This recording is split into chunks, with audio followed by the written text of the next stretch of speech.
বর্ষবরণে দেশ জুড়ে বর্ণিল আয়োজনের খবর জানাতে যুক্ত হচ্ছেন আমাদের সহকর্মীরা। প্রথমেই যাচ্ছি ফরিদপুরে, সেখানে রয়েছেন সহকর্মী খায়রুজ্জামান সোহাগ। বাংলা বছরের নতুন দিনকে ফরিদপুরবাসী কিন্তু নানা আয়োজনের মধ্য দিয়ে কিন্তু বরণ করে নিচ্ছে। আমি এই মুহূর্তে দাঁড়িয়ে আছি ফরিদপুরের যে স্বাধীনতা চত্বর, সেখানে আমরা দেখতে পাচ্ছি যে ফরিদপুর সাহিত্য সাংস্কৃতিক সংস্থার পক্ষ থেকে বিভিন্ন আয়োজন করেছেন। সকাল 6:30টায় মঙ্গল যে সঙ্গীত, সেই সঙ্গীতের মধ্য দিয়ে তারা দিনটির সূচনা করেছে। এরপরে আমরা দেখতে পাচ্ছি যে বিভিন্ন সংস্থার পক্ষ থেকে আবৃত্তি অনুষ্ঠান চলছে, যেখানে এই ফরিদপুরের কোমলমতি ছোট ছোট শিশুরা কিন্তু অংশ নিয়েছে। আর এটি দেখতেই কিন্তু আমরা দেখেছি যে বিভিন্ন শ্রেণী পেশার মানুষ সকাল থেকে খুব ভোর থেকেই কিন্তু এই স্বাধীনতা চত্বরে এসেছে। আমরা দেখতে পাচ্ছি যে বিভিন্ন সাংস্কৃতিক সংস্থার সম্পাদক, সভাপতি সহ সাধারণ যে মানুষ রয়েছে তারা এখানে উপস্থিত হয়েছেন। আপনাদেরকে যদি একটু জানিয়ে রাখি, এই অনুষ্ঠানটি চলবে সকাল 8:45 পর্যন্ত এবং 8টার সময় জেলা প্রশাসকের কার্যালয়ের সামনে থেকে একটি আনন্দ র্যালি বের হবে, যেটি কিন্তু শহরের গুরুত্বপূর্ণ সড়ক প্রদক্ষিণ করে পুনরায় জেলা প্রশাসকের কার্যালয়ের সামনে এসে শেষ হবে। এরপরেও আমরা যেটা জানতে পেরেছি, সম্মিলিত সাংস্কৃতিক জোটের পক্ষ থেকে সকাল 9টার সময় একটি অনুষ্ঠানের আয়োজন করা হয়েছে এবং বিকালেও কিন্তু নানা ধরনের আলোচনা সভা থেকে শুরু করে বিভিন্ন সঙ্গীত এবং বর্ষবরণের বিভিন্ন অনুষ্ঠান কিন্তু আয়োজন করা হয়েছে, এমনটাই কিন্তু আমরা জানতে পেরেছি।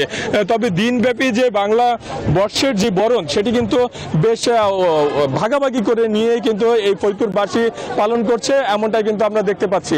তো এই ছিল বর্ষবরণের সর্বশেষ সংবাদ। আমি একই খবর জানতে চলে যাব, আমাদের আরেক সহকর্মী অপেক্ষা করছে বরিশালে, যাব সেখানকার খবর মিলনের কাছে। মিলন।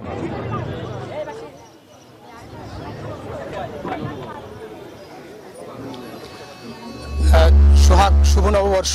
আপনি যেমনটা জানাচ্ছিলেন, ফরিদপুরে বাংলা নববর্ষের প্রভাতী অনুষ্ঠানে আমরা আছি। বরিশালের সবচেয়ে বড় যে আয়োজনটি হয় বরিশাল ব্রজমোহন বিদ্যালয় প্রাঙ্গণে, সেই প্রাঙ্গণে আছি। শুরু হয়েছে মূলত জাতীয় সঙ্গীতের মধ্যে প্রথমত প্যালেস্টাইন যে শান্তি কামনা, বিশ্ব শান্তি কামনায় নীরবতা পালন করেছে। তারপরেই শুরু হয়েছে জাতীয় সঙ্গীতের মধ্য দিয়ে অনুষ্ঠান শুভ সূচনা হয়েছে। এরপরে মূলত মুছে যাক গ্লানি, ঘুচে যাক জড়া, এই গান অর্থাৎ হে বৈশাখকে আহ্বান জানিয়ে যে শুরু হয়েছে উদীচীর প্রভাতী অনুষ্ঠান।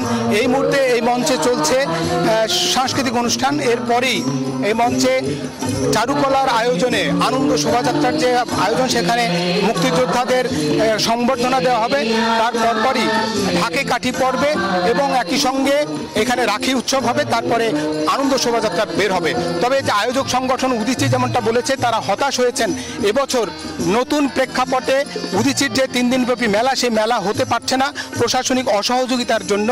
এবং তারা বলেছেন, এই যে আয়োজনে যেভাবে বাঁধভাঙা মানুষ যেভাবে আসে, সেই মানুষ আসার জন্য আজকে এখানে কিন্তু আইনশৃঙ্খলা রক্ষা বাহিনীর কোনো সদস্য এখন পর্যন্ত নাই। সেই হিসেবে বলা যায় যে অনেকটা নিরাপত্তাহীনতার মধ্যেই কিন্তু উদীচীর এই প্রভাতী অনুষ্ঠান অনুষ্ঠিত হচ্ছে। তারা আহ্বান করেছিল এবং প্রতীক হিসাবে যে মেলার প্রতীক হিসাবে কালো কাপড় দিয়ে ঢেকে দেওয়া হয়েছে এবং একই সঙ্গে ব্যানারটিতে যদি বলি শান্তিময় বিশ্ব চাই, তারা বলেছেন যে ইসরায়েলি হামলার যে প্রতিবাদ তারা করেছেন এবং সেই প্রতিবাদের মধ্য দিয়েই তারা বলতে চান যে বিশ্ব শান্তি ফিরে আসুক।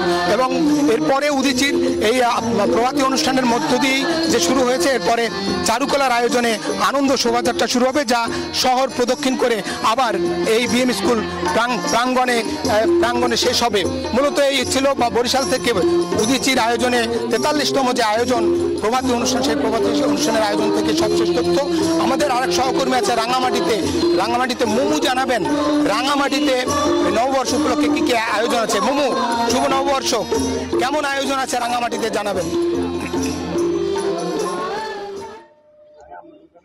মিলন, শুভ নববর্ষ। আপনি যেমনটি জানাচ্ছিলেন, আমি আছি এখন রাঙামাটিতে। একটু পরে আনন্দ শোভাযাত্রা শুরু হবে। আমি এখন আছি পৌরসভা চত্বরে। এখন সবাই চলে এসেছে, একটু পরে আনন্দ শোভাযাত্রা শুরু হবে। যেহেতু আজকের দিনটা অন্যরকম ভাবে এখানকার স্থানীয় যারা আছে তারা পালন করতে চাচ্ছে।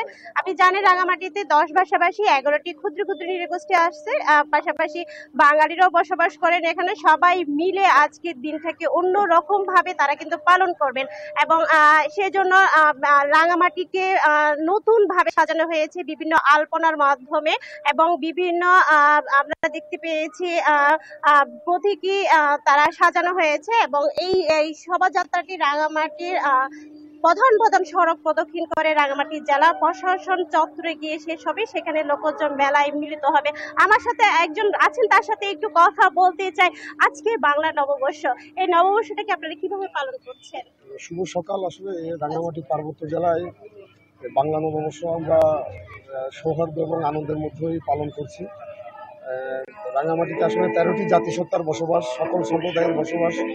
আমরা চাই কোনো সংঘাত চাই না এই বাংলা নববর্ষে, আমরা কোনো হানাহানি চাই না। আজকের এই বাংলা নববর্ষে আমাদের দীপ্ত শপথ হবে এই পার্বত্য জেলায় সকল জাতিসত্তা, সকল সম্প্রদায় মিলে আমরা এই বাংলা নববর্ষকে পালন করছি। এবং তার পাশাপাশি আমি শোক প্রকাশ করছি যে গাজায় যারা নিহত হয়েছেন, প্যালেস্তাইনের উপর যে মানবাধিকার লঙ্ঘন হয়েছে সে দেশটির উপর আজকের এই নববর্ষে আমি সেই শোক জানাচ্ছি গাজার নিহতবাসীর উপর। তার পাশাপাশি আমি ধন্যবাদ জানাচ্ছি আমাদের বিএনপির চেয়ারপারসন দেশনেত্রী বেগম খালেদা জি এবং বিএনপির ভারপ্রাপ্ত চেয়ারম্যান জননেতা তারেক রহমানের পক্ষ থেকে রাঙামাটি পার্বত্যবাসীর এই বাংলা নববর্ষ উদযাপনের পক্ষ থেকে আমি ধন্যবাদ। অসংখ্য ধন্যবাদ। আর রাঙামাটির যারা স্থানীয় আছে তারা কিন্তু ভিন্নভাবে ভিন্ন আঙ্গিকে পহেলা বৈশাখী পালন করছে। সারা দিনব্যাপী থাকছে নানা অনুষ্ঠান, মেলা, নাচ, গান, কবিতা, পান্তা উৎসব, সবকিছু মিলে আজকে রাঙামাটি একেবারেই জমজমাট। এই ছিল আমার কাছে সর্বশেষ তথ্য। ফিরে যাচ্ছে স্টুডিওতে। মোমো, ধন্যবাদ আপনাকে এবং সেই সাথে নববর্ষের শুভেচ্ছা। বান্ডেল থাকলে প্রতি সেনমানিতে টাকা বাঁচবে। বিকাশ সেনমানি বান্ডেল কিনে জিতুন প্রতি লেনদেনে।